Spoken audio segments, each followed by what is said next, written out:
different. I'm Rob. Hey, it's Cetine. How's it going? I'm good. How are you doing? I'm awesome. Just amazing. Things are getting good. Oh yeah, well, you gotta talk about what's happening in your world right now.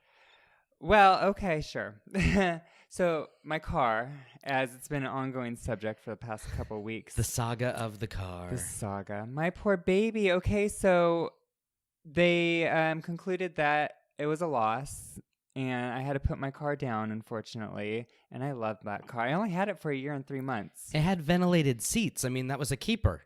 I know. Don't rub it in. I'm sorry. I really love that car. So I don't have a car right now, except I do have a really nice rental. But what happened was, remember the whole situation where I got a ticket for parking on the sidewalk? Yeah, That's where my car was pushed up after the accident. Yeah. So I contested it. Yes. And they got back to me and said, this is not enough valid information. A police report is not enough valid information for them? Correct. What the fuck did they want? Well, this is what happened. So they basically said, it's not enough, you're going to have to pay the ticket. So I said, fine. And so I got really angry and I wrote to the mayor of the city. And I said, I cannot believe the city is so poor that they have to pick on their own residents, that they are abusing their power, that this is ridiculous. We already hate parking enforcement here because it's so Nazi. Yeah. And I just kind of went off and said exactly what I thought. So she got back to me. Really? The The same mayor day. did? The mayor did. And she said, I don't know what happened. This is absolutely ridiculous. Let me look into it.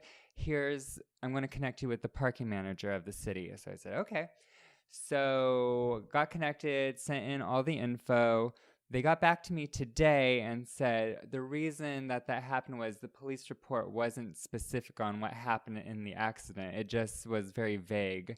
And so, however, we are going to take away that bill. You're not going to have to pay it. You're going to get your money back. That's great. And so that's that. But I'm just like... You should not have had to write to the mayor to get that done. Right. Thank you. But at least on the upside, seriously, like they did address it. Because, I mean, as we talked about before, like it's ridiculous that they would ticket a car blocking the sidewalk in the flower bed, clearly just the victim of a hit and run, and they wouldn't tow it. They wouldn't try to contact you. Nope. They wouldn't do anything. Nope. Yeah, it was crazy. They were just willing to slap a ticket on it and being like, well, this is and parked wrong. Move along their way. Yeah. When, like, seriously, it was tantamount to you not curbing your tires in their world when, in fact, your car was in a flower bed.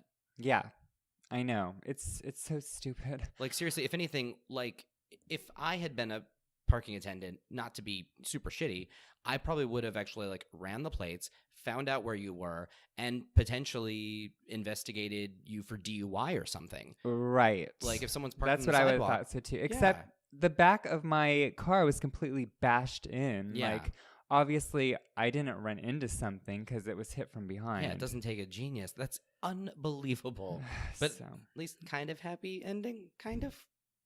It's at least agreeable at the moment. Yeah. But now I have to go I hate car shopping. It's like my least favorite thing to do. So, gotta go do that now. But at least insurance is paying me for my vehicle. That's good.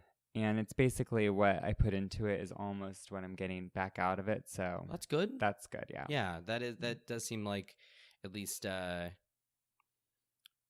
a super painful situation given how awful it's been so far. Yeah.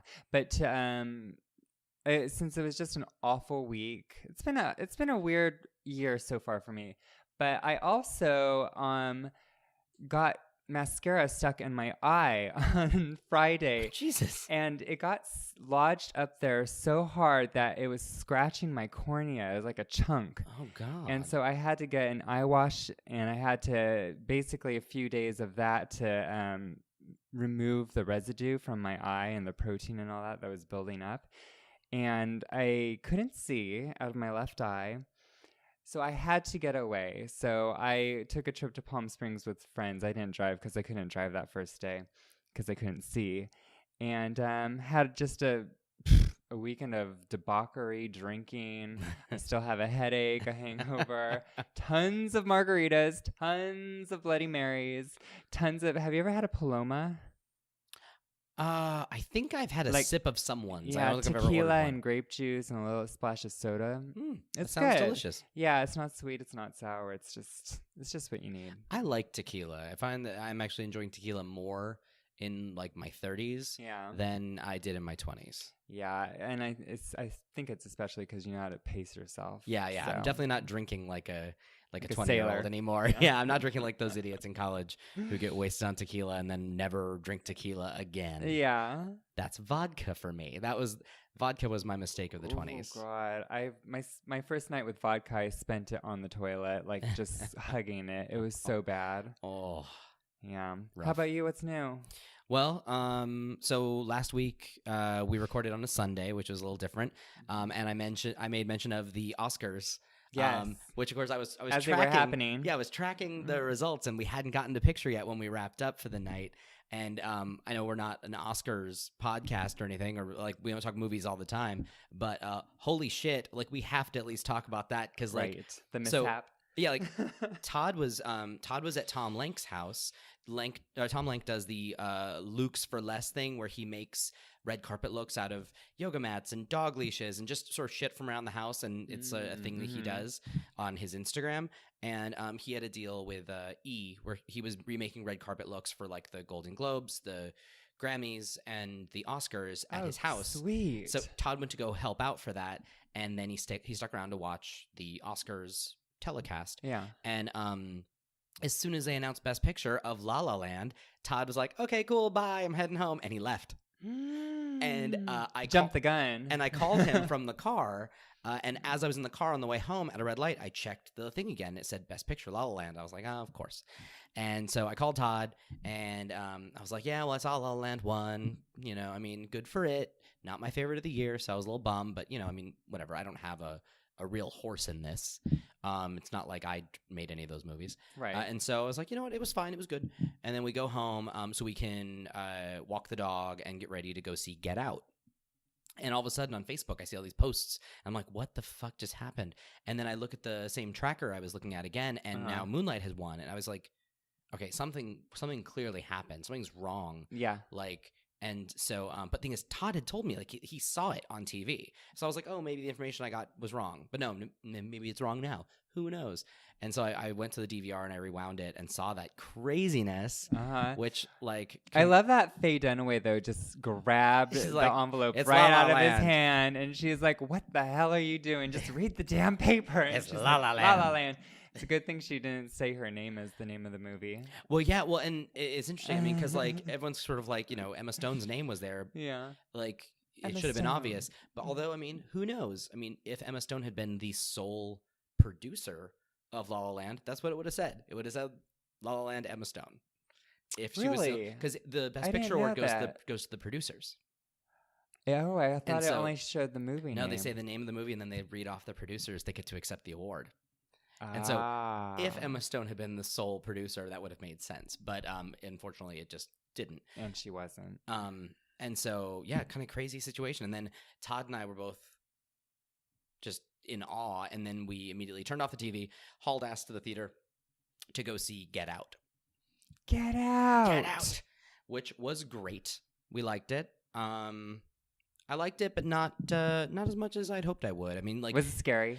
it had some legit scares in it. And to be honest, like, there's a lot of tension. Like, it's very, very tense, and there's a lot of uncomfortable moments. Yeah, that you. that's what I figured. Yeah, like, and I have to say, like, you know, I think one of the best things it has going for it is the addressing of racial tension and racial points. And the movie does a really great job, I think, of making even a non-Black audience completely identify with and feel the fear the main character is going through. They do such a good job of creating this, like, oh my God, that's what it kind of must be like to be on the receiving end of, you know, microaggressions or just like very subtle racism all the time. Yeah. And- well, as a queer podcast, we kind of understand those Totally. tidbits. But So yeah, that was really that was great. But yeah, and the whole time, like before it started, we were just like, I can't believe that happened about the Oscars. Like we couldn't get that out of our mind. Yeah, So, yeah. I think it's great that there's so many movies right now dealing with racial tension and like especially with the Black community, like Moonlight. For a Black queer I finally movie, saw it and it was so good. it's beautiful, isn't It's it? beautiful. The director of photography was epic. Like those colors, it was so nice. But yeah, so I can't wait to see Get Out though. Get Out was cool. And then so I guess more on the movie front. Yeah. Last night, Todd and I saw Logan. Shing. It was so good. And I hear that it's like blowing out the box office right now. Oh yeah, I mean it I think it outdid expectation by about 20 million. I think it got like 85 million. And especially for like an R-rated movie, huge numbers. Yeah. And it's so good. It's hard for me to make a statement because right now I can't really think of anything else, but like without giving anything away, probably. No, it's not even about details. It's weird looking at it. I almost feel like it might be my favorite comic book movie ever. Really? Like, what was your favorite before? Deadpool? I like Deadpool a lot. I actually really like Doctor Strange as well. But I guess mine would be Batman Returns if that counts. No, it does. Because I was trying to think. Like, I love both of the Burton Batmans, especially Returns though. I loved Batman Begins, and then I remember really liking one of the Iron Man movies.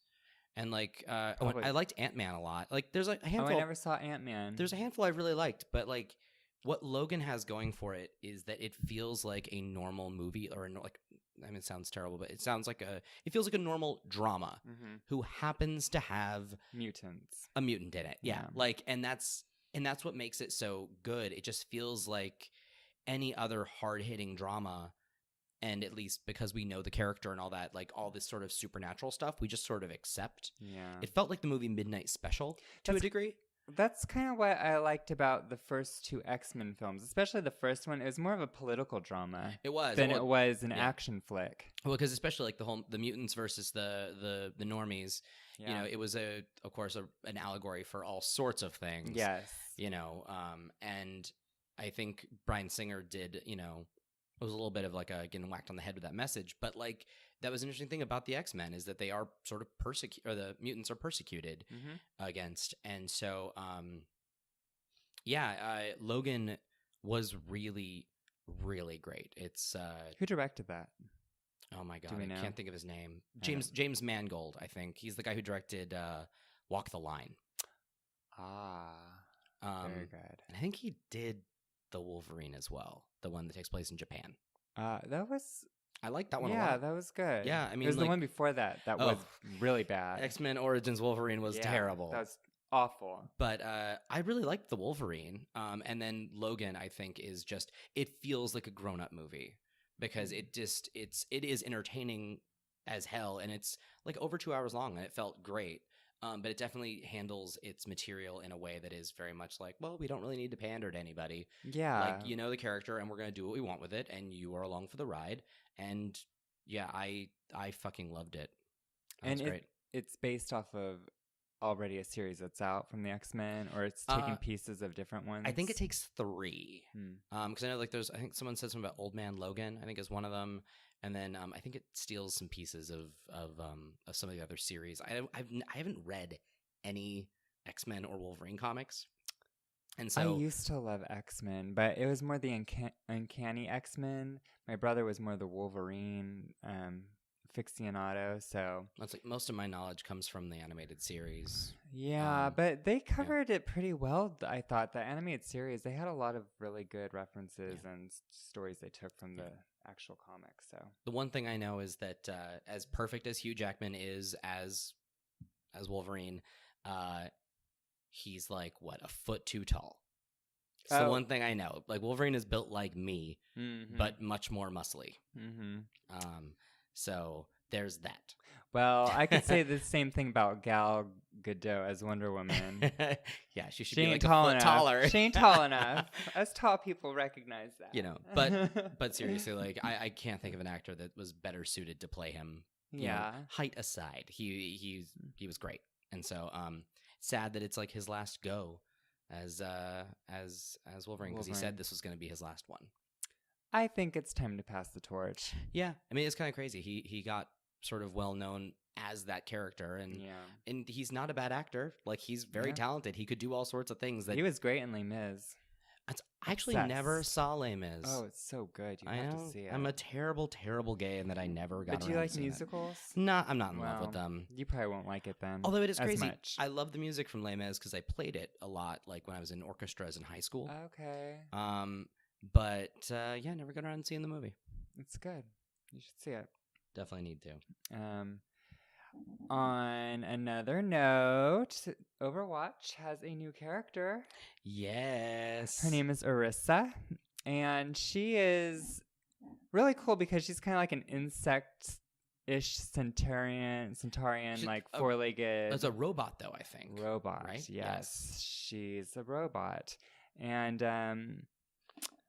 I think it's cool that they have a character that's a little different, and I like that she's a woman. Because she could be gender neutral, also, the way she looks, but... Well, and I think her creator was a woman, yeah, right?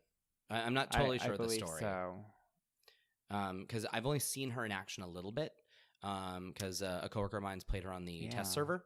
She has some cool weapons. She has a machine gun. She has like a gravity ball that will pull you towards it. So if you're at the edge of the screen or the stage, you could just pull people off the stage with that ball. She has a shield. So she's got some pretty dope weapons. Nice. Well, and at work we were talking about it. This seems like this is the third or more female character introduced in a row. In a row, yeah. Because we had Ana, Sombra, mm-hmm. and now Orisa. And I want to say even like from like the beta days, as they added more characters before it went to launch. Yeah. Some even like the characters that launched with the game that were announced last were women. And so it seems like they're just sort of like, like giving us some kick-ass ladies right now. Yeah, which I love. Yeah. It's awesome. Totally. Yeah. And on top of that, the Nintendo Switch, it launched. It's been a busy week. So tell us all about it, Rob. Well, like, it's fine. I actually figured I wouldn't really get a lot of time with the Switch because Todd is huge into Legend of Zelda. Mm-hmm. So I immediately assumed, like, okay, well, when the Switch will come, I'll get to play with it for a minute, and then I'm just not going to see it for like a month while Todd plays through that game. And because I was actually out on a work trip last week for pretty much the entire middle of the week, I missed out on the release of Horizon Zero Dawn on guess Tuesday. What? So did I. I didn't get it. What? After all that talk. You got to get it. I didn't get it.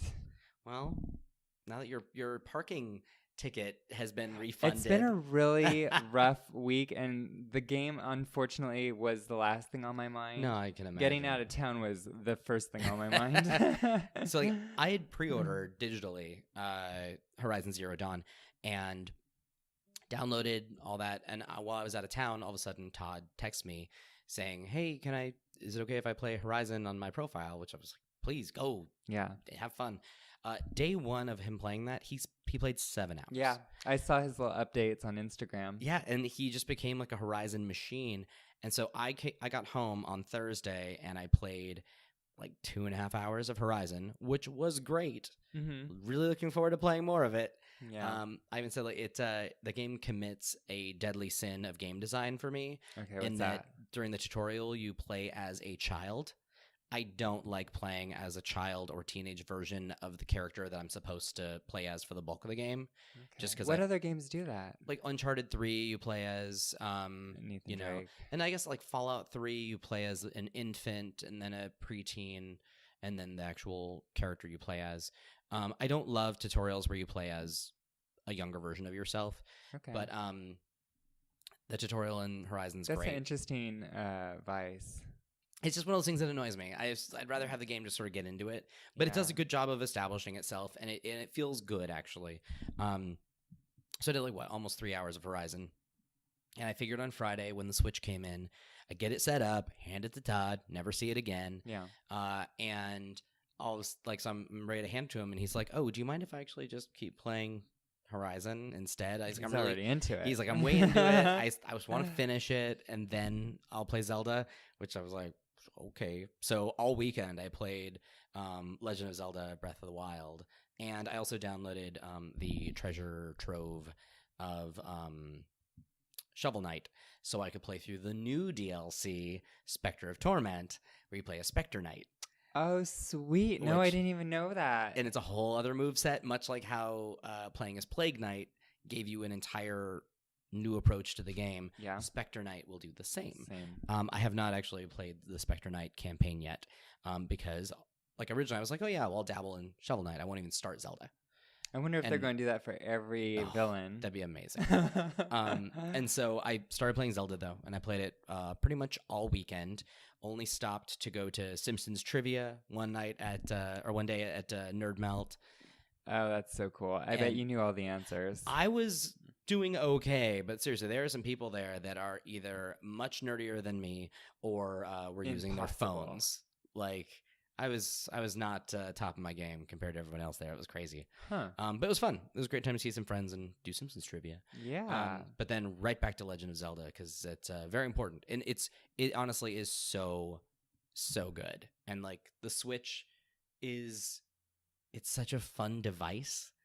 It just feels good in your hands, and I got a Pro controller, so it looks really cool too. Whenever I was able to have it docked at home, I was able to use a regular controller to control it on the TV. And at work today, we were actually talking about it because a couple of us got Switches, and we were all kind of just trying to figure out exactly like why it's such a special machine, and because it could easily feel like a handheld system that you can just dock at home. Yeah. But it doesn't feel like that. And it feels like a home console experience that you can just take with you.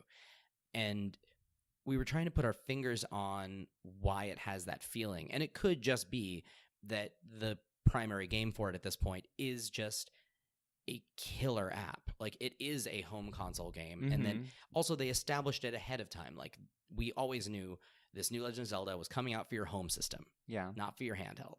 And so it could just be that they set the tone of that conversation. And if that's the case, Nintendo was real smart, and that they found a way to establish this sort of language of like Legend of Zelda, home game, Legend of Zelda, home game. And then when they created this new system that is the thing that blurs the line between home and away, the home game is out on it, which means it's a home system that you take with you. Now, what's the percentage you would say you played handheld versus the actual console? I'd say I probably spent about 95% of the weekend playing handheld style. Wow. Because that's interesting. Well, it turns out the like Legend of Zelda anyway, has a little bit of a more solid frame rate when you play it handheld than it does on the TV.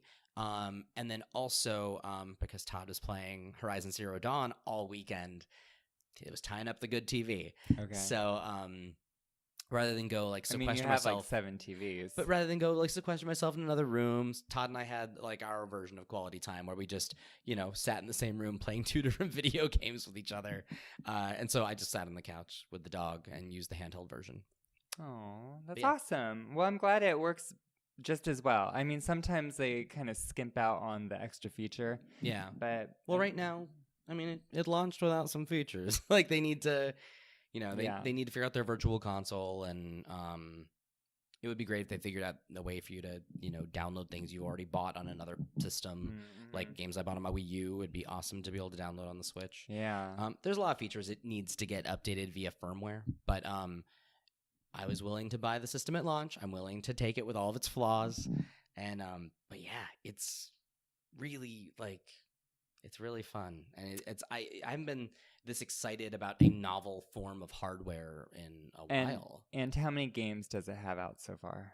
Like 8 or 9. It's not a lot. And Legend of Zelda is kind of like their main. That's the big one. Because like they have that 1-2 Switch, which is the collection of mini games. Okay. It's a Bomberman game, which I've never been a big fan of Bomberman. Oh, I like Bomberman. Puzzle solving. Yeah, and good for multiplayer. They have a little downloadable game called Snipper Clips that I've not played yet, but some friends have loved it. Okay. And like a JRPG called I Am Setsuna and Shovel Knight. I'd be looking forward to Mario Kart. Mario Odyssey is the next one for me. And Splatoon 2, I'm looking forward to. Mm-hmm. A lot of stuff is just kind of coming out like, April and beyond. Yeah. I know, like, I think Todd's really excited about ARMS, that competitive one with like people with like slinky arms. Yeah. And they just announced Overcooked. Like a special edition of Overcooked is coming. I love Overcooked. Well, and they're talking about like the way that the controllers have like they call it a HD rumble, which is supposed to be a very distinctive rumble where you really get the feel for stuff. They're spending a lot of time or R&D to make sure the rumble feels like you are chopping an onion or whatever. Very nice. Handling a pan. Exactly. So I'm looking forward to Overcooked again, and I will buy it a second time to play it on the Switch. So cool. But yeah, it's it definitely has early hardware release issues. Yeah. But yeah, it's really cool. So far, my plan is to take it to work with me every day until Todd needs to start playing Legend of Zelda. Yeah. Because at work we're all just like, if we have a few minutes, we'll just sneak a couple minutes of Zelda here. Hasn't happened yet. We're always very busy, but that's the dream. That's the dream. So I have a new word this week. Oh, what is the word of the week? Lotus eater. Do you know that? I mean, is it like a reference to the Odyssey? Like where the people sort of get stuck in like a loop where like they eat the lotuses and then they don't want to leave? Yeah, I mean it's a good reference to that. Yeah, what's the more succinct definition? A person who leads a life of dreamy, indolent ease, indifferent to the busy world, a daydreamer. Okay, so that makes sense. I could see how that, yeah. Well, because I want to say Odysseus's men eat the lotuses and then they just become listless and don't want to go. Yep. Yeah, so that's it. So let's use it. All right, then. What else? What's up? Well, it's like that's actually everything I had on my little to-do list to talk about. Well, I just wanted to... I took a good look at Kratos from God of War 4. Mm-hmm. And do you know who he reminds me of? Who? Sid Haig. Oh my god! The clown from all I know the Rob Zombie films. I know a lot of bears who are going to be very upset with you for saying that, because a lot of people I think have been crushing on the new Kratos pretty hard because of that. I mean, big he's beard. handsome, but if you line them up next to each other, you're gonna be like, OMG. Well, that is funny because like old Kratos was still pretty handsome. Yeah, but the new one is much more burly. Yeah, they made him a little more realistic in his not super shaped beard. Just give him a little bit more of a lumberjacky feel. He's definitely more aggression. But oh man, that I'm not gonna be able to unsee that now. I know, but nobody will because I just said it. I know. I'm never. And able if to I have it. to deal with it, y'all have to deal with it. That seems hardly fair. I'm sorry. No. I mean, it's okay, I guess. I'll just ruin everybody's night. Seriously. Wow. Yeah. There was this really interesting article that came out, I think today on it's on foxnews.com, and I know, but here's the title. Ghost Recon. Peeved Bolivia complains to France about its portrayal in video game. Oh, really? And so it says, Bolivia may be one of the cocaine capitals of the world, but don't you dare call it a narco state. Bolivian government complained to France after a French video game publisher, Ubisoft, developed a game that highly offended the South American nation. The popular game revolves around Mexican drug cartel that controls Bolivia and has turned the country into a violent narco state. And then it goes on to say that, Bolivian Interior Minister Carlos Romero said the Andean, I don't know, nation delivered a letter to the French ambassador earlier this week and asked French officials to intervene. Bolivia even threatened legal action if France did not come to its aid. Quote, "We have the standing to do it, to take action. But at first we prefer to go the route of diplomatic negotiation." Wow, So, a video game has angered an entire country. Okay, and then Ubisoft, they respond, that the game is a work of fiction. They chose Bolivia because it's magnificent landscapes and rich culture. But It's a very diplomatic response. right. While the game's premise imagines a different reality than the one that exists in Bolivia today, we do hope that the in-game world comes close to representing the country's beautiful topography.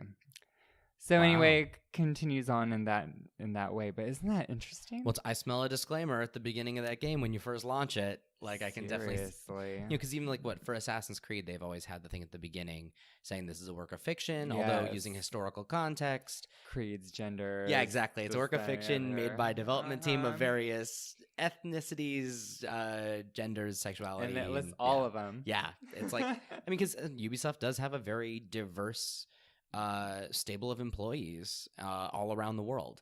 And I think the main thing is that this country is obviously trying to get rid of that thought of it being a drug state or a drug. No, that is definitely a perception they want to break. And they've been doing a lot of things to counter that. So this only like pushes what they're doing back the other direction. So. Yeah. No, I guess I understand their point of view. Yeah, I do. Yeah. I understand their point of view, but also, you know, it is a work of fiction. Yeah. But yeah, it sounds like that was actually a really like lovely response of Ubisoft that it, you know, is a work of fiction, and like part of the reason why you set a game somewhere is so it's nice to look at. Yeah. And you have like a varied landscape to work from, and hopefully some interesting topography because there's a lot of mountains and stuff in the game. Yeah. So I can see where they're coming from. Yeah, I mean, but there's something bad you could say about every single nation. So. Oh yeah, and also, I mean, they could have had it in L.A. and it'd have been a narco city. So yeah, I guess and if that's the case, then I mean, maybe the best thing they could have done is either made up a country, or completely put it somewhere like Canada. Who knew? Cocaine capital of the world, or something, just for the sake of creating a little bit more of a fiction with a capital F. Instead of fiction based on, you know, some standing. Yeah. Possibly. But I think a lot of Tom Clancy's books were based on like actual historic and... I totally forgot that it's a Tom Clancy. That Ghost Recon is a Tom Clancy property. Yeah. So I think it's more about what's going on in the world. His political fiction is, you know, often grounded in something. Yeah. Crazy. So, yeah. That's crazy. Yeah. Cute. Cute. I guess I can't use Lotus Eater for that because that's not a very daydreamy situation. No, it's not. And we're about to keep going until we find a good we're use gonna for have to that find one. another use for that one. So I wish that I'd been able to talk about this, but of course, like, right as we started recording tonight, the my license for Nier Automata went live. Ooh. So when I go home, you're going to be online, baby. At least for, you know, a little bit to try out the very beginning of that. But like, I'm trying to not play a million games at once. This is the week of huge launches. Because here's we had Horizon, then we got the Switch, now Nier Automata, and then we've got all of 2 weeks before Andromeda. Oh God. Yep. I can't. Real busy. I will get that one. You have to. But this whole week though is Target's doing a buy two get one free. So but if anybody needs some games out there, this is the week to do it. Switch games excluded, I believe. Yeah, Switch games excluded. Very good. Not that there's a ton of Switch games out there to get, but you know, just so you know. Yeah. But yeah, like there's a lot of games out that are real good right now. Just between Nier, Horizon, Neo, and others. Mm-hmm. I'm sure there are others right now, but those are all the big ones for me. The title of our our podcast was it Nier, Neo, and Nidhogg. Oh yeah. Oh my. Seriously, there's so many games out right now. Like I think on the upside, I feel like after Andromeda, there's gonna be a little bit of a lull. I hope, please, God, let there be, so I can actually focus and get something done. Because I'm the Yeah. kind of person that if I have too much candy in the candy store, I can't choose. You have that paralysis of choice. That's me. So, like, if I go into like Box Lunch or if I go into Hot Topic or any of those places, forget it. Like, I go in with, oh, I'm going to get at least one thing, and I can't get anything because everything's so tempting that I'm just like, what's the point? Well, and I feel like a bad person because I bought Dishonored 2 like at launch, and I still haven't even given it a chance. I've done the first mission, and that's it. Like, now that the game's actually kind of, you know, taken off, I'm at a point where, like, the game's about to open up and get real great, and it's just like, oh, wait, nope, no time. A lot of other games are stealing my attention. I also bought, like, the new Call of Duty. Just Oh, really? yeah. Okay. Well, I mean, I heard good things. Yeah. And figured, what the hell? Dishonored 2 is definitely a game I want to sink my teeth into, though, because I love the first one. Yeah, I liked the first one a lot, too. I wasn't very good at it. But I liked it. I think I was pretty good. Well, it's a buddy at work and a listener, hello out there, has, I believe, platinumed both Dishonoreds at this point. Jeez. He does not fuck around.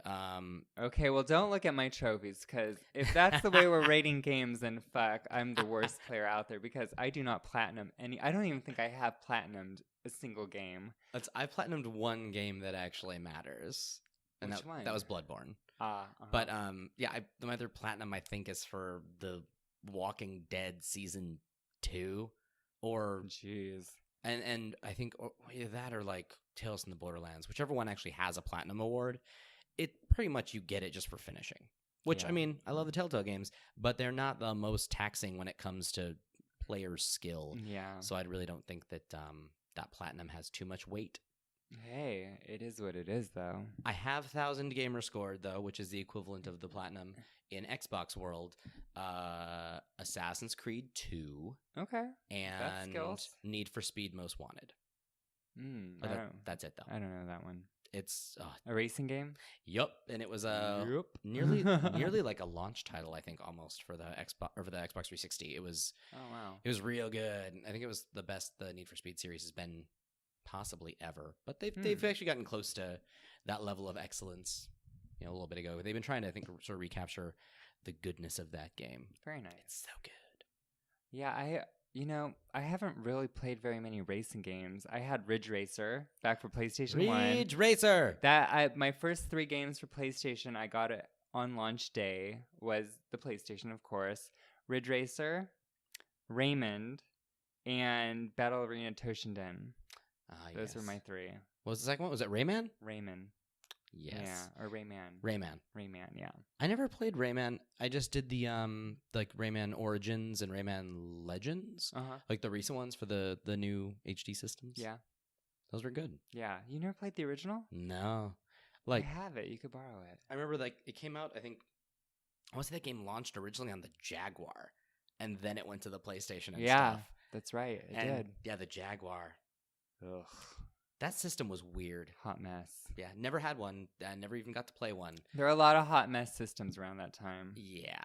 Like, I was a proud owner of a 3DO, which was also a failed hot mess of a system. Yeah. Loved it. It was ahead of its time, but also it had a $700 price tag at first when it came out. Like, I got mine for, I think, $200. Jeez. Which was a little bit more steal. Yeah, a little bit more palatable than a $700. Yeah, I don't know how they got away with those prices. They didn't sell very many, obviously. No. Well, and it was interesting. I read up on this a little bit ago. The 3DO, 3DO was the company that wanted to make this or wanted to make these games and wanted to license their system, but they didn't want to make the system.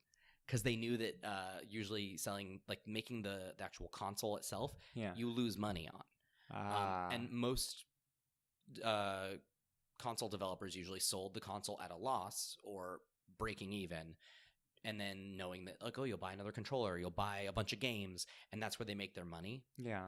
And so 3DO decided to not make their own console, and they sent out the specs or whatever for anyone else to make it, and Panasonic made it for $700, and then later Gold Star, some other company, which I'd never heard of aside from making this one piece of hardware, Yeah. made another one. So at one point, you could buy 2 different 3DOs that were basically the same system, Right. but Same blueprints. but they looked different.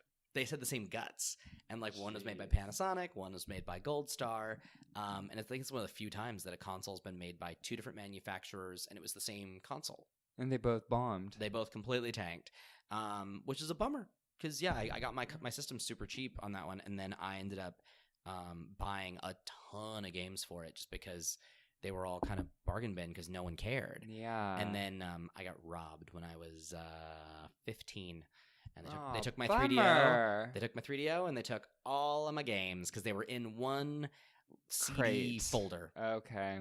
Wow. Yeah. Then of course I used the insurance money from that to buy myself a TV from my bedroom and an N64. And you upgraded. Yeah, Mario 64 and Wave Race. Bought myself, a couple games, and sort of just moved on. Yeah. Never looked back.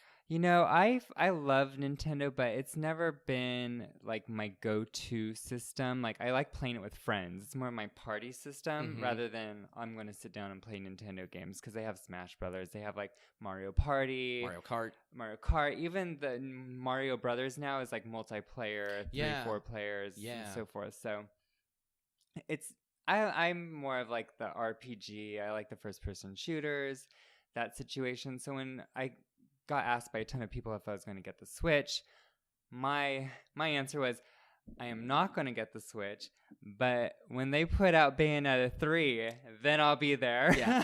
Well, the Nintendo thing, part of me always kind of wishes they would go the route of Sega and just start releasing games on other people's platforms. But at the same time, though, every now and then they wow me with their hardware. Yeah. They did it with the Wii for a minute till I realized I hate motion controls. It took me time with the Wii to realize I kind of hate this. Yeah. And also the one thing the Wii really kind of bungled was it was a standard definition system in a high definition time. Yeah. Because comparing it to the 360 or the PS3, it looked shitty. Yeah, it looks sad. It had such innovation, but it wasn't innovation I wanted. I wanted to be able to sit and play a game. And I love that it got kids and the elderly to be active and especially my parents and a lot of people's grandparents to accept video games as a reasonable form of education or not education, entertainment, excuse me. Because you could exercise with it now. Yeah, and I think that was actually a really cool outreach kind of measure. I didn't like it as a gamer. The Wii U had promise, but I think they dropped the ball on that, and big time. And the biggest problem with that was a branding issue. I think a lot of people just thought it was just a tablet add-on for their Wii. Yeah. And at least with HD, and but I think I only played maybe 5 games on that system, including Bayonetta 2, and then any Mario game that came Brothers, out, which there were 2, and then Captain Smash Toad, Brothers, Smash. Yeah. There were only a handful of games though that were really the must-haves. Yeah.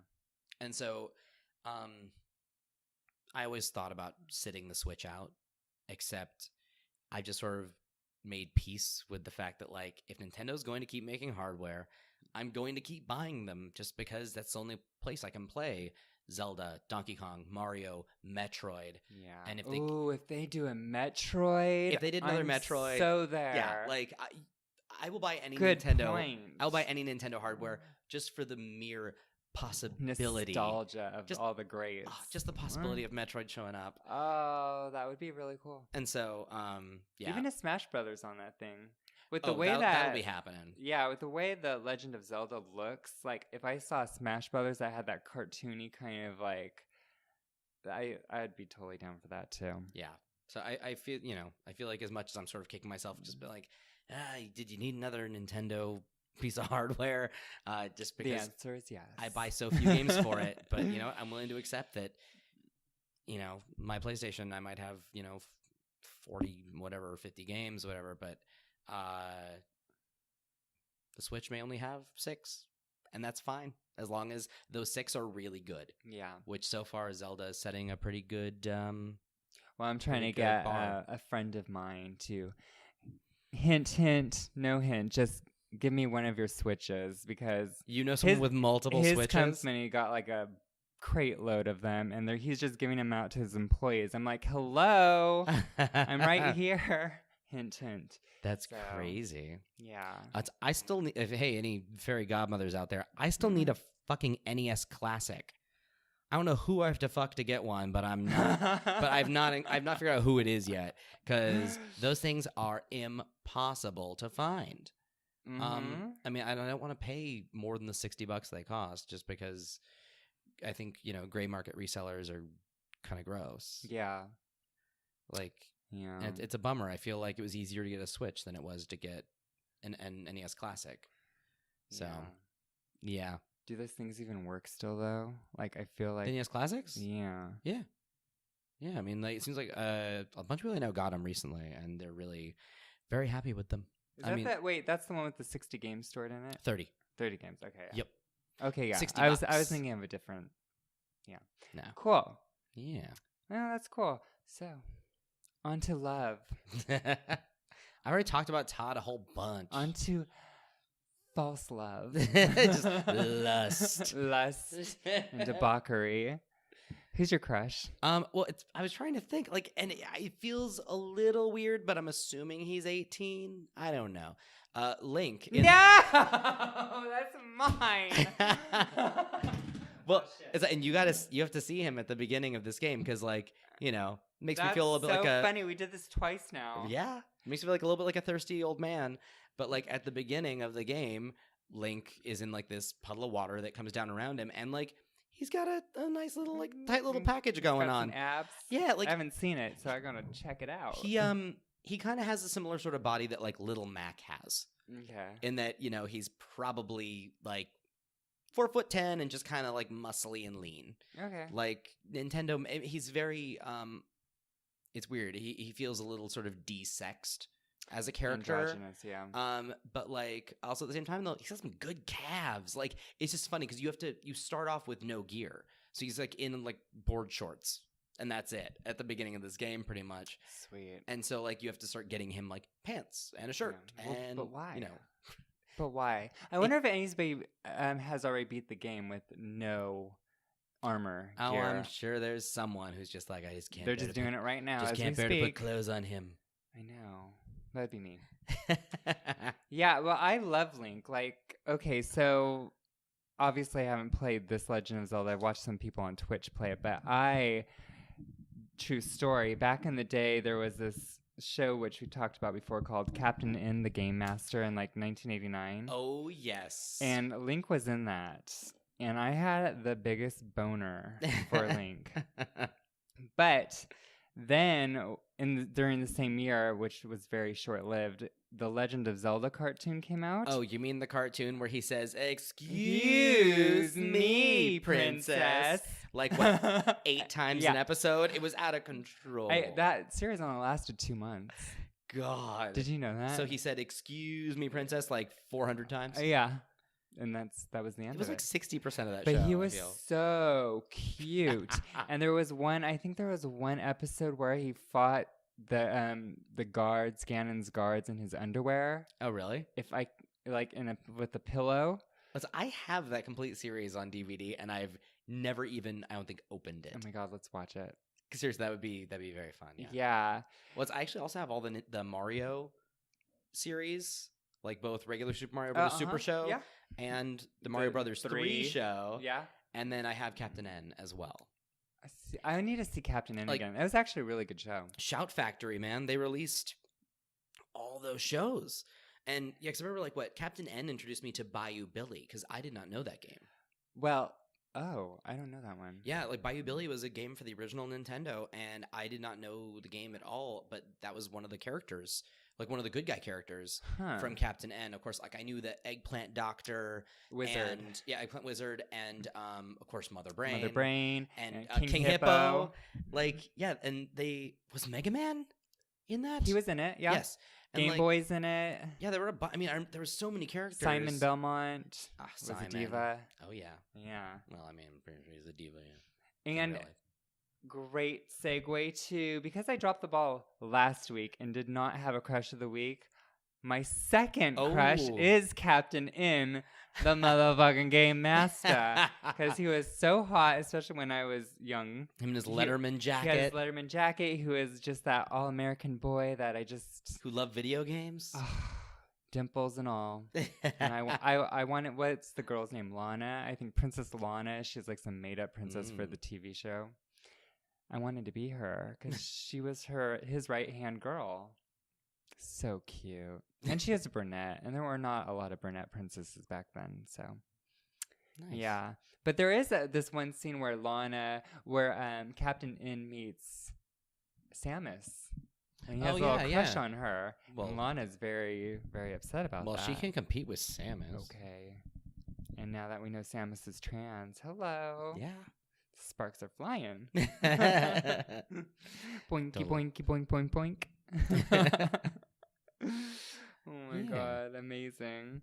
Well, that's about it. Yeah, I think that's all we got. Yeah. If you want to follow us on Facebook, Instagram, and Twitter, it's at BitDiff Podcast, BITDIFFPODCAST. And we're at bitdiffpodcast@gmail.com if you want to send us some electronic letters. And we love it. And I am on the social medias at Fast Danger on Twitter, and at Mr. Gladstone, where Mr. is spelled out, on Instagram and Twitch.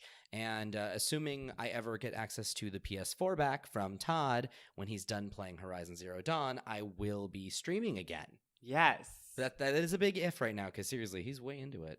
Todd. Jeez. I mean, how could you blame him? Well, it's a beautiful game. Well, and I as much as I bitch and love to call him out on it, I'm just excited to see him playing games again. I know. He doesn't do it often enough. It's good. Yeah.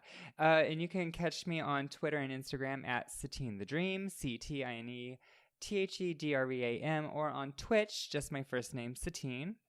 And we launch a new episode every Wednesday. And rate and comment our show on iTunes and also on Google Play. Help people find us. Please, we love it. Please, sorry, I don't mean to be demanding, but you know, yeah, do it now or die. Anywho, thanks for coming back and hanging out with us. Thanks you. Chowsies. Bye.